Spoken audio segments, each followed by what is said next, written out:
De rode Grüt. Uns lütte Dieren mogt viele Sorgen. Am liebsten über macht sie kochen. Mal kocht sie dat, mal kocht sie dit, und taugien kocht sie sich Rotgrüt. Wenn sei so an den Korkhirt steit, dann freu ich mi, wie flott dat geit. Ich freu mi, wenn dat Wasser kocht und sei die Grüt vorschrinne rockt, und wie sie denn, as sich dat hürt, auch düchtig mit de Holzkel rührt. Kiek, Mutti, kiek, is sei nu gaut?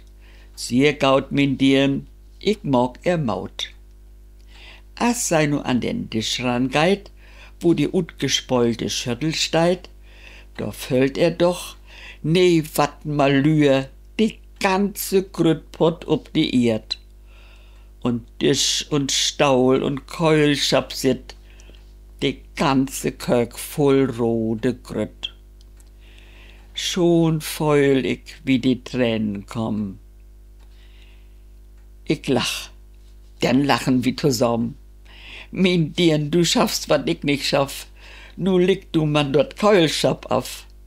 Ich hol den Feudel, will inzwischen man fix uns grüttig Kök obwischen. Und hem wie dann alles fit, dann kochst du wieder nicht Rotgrüt.